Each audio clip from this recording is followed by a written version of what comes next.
C'est Mateko sur Sensation.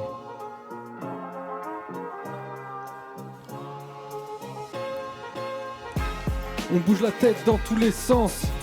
On fout le sbeul dans tous les sens. On bouge la tête dans tous les sens. On bouge la tête dans tous les sens.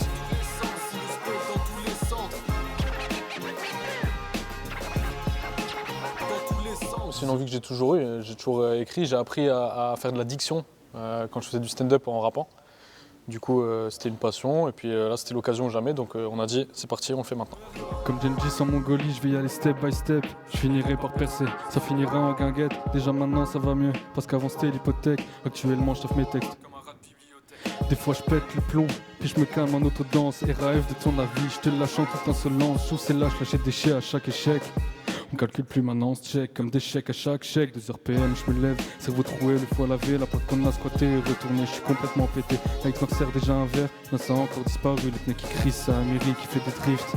Loïc qui chez une go, il regrettera demain. Mais le serpent ça finlandaise, craque dort toujours comme un ancien. D'abord je dois que ce matin, mais j'ai encore pété mon tel. Putain, je passerai chez Pape et il m'en lâchera un seconde main.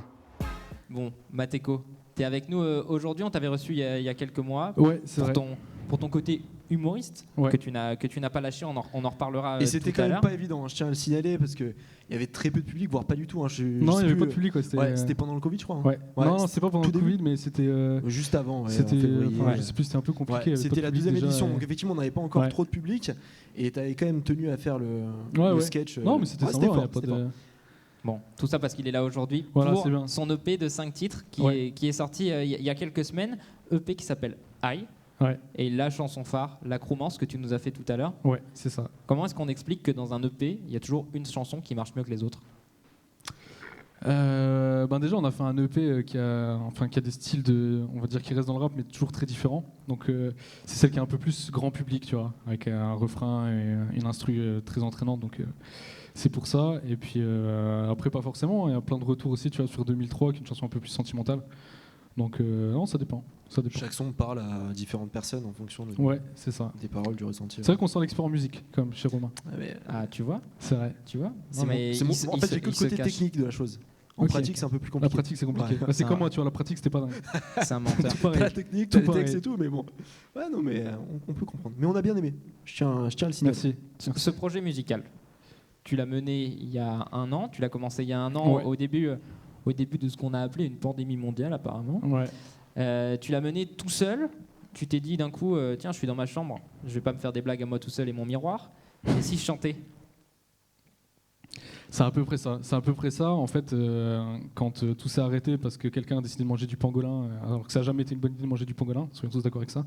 Mais bientôt, ce sera peut-être dans des boîtes de conserve. Après tout ce qui s'est passé, je suis pas sûr. Mais peut-être pas. Ce qui s'est passé, du coup, c'est que les salles de spectacle ont fermé, plus moyen de se produire, et donc moi j'ai toujours le besoin d'écrire quand même, et plutôt d'écrire des vidéos, parce qu'on fait beaucoup de mes potes humoristes, etc.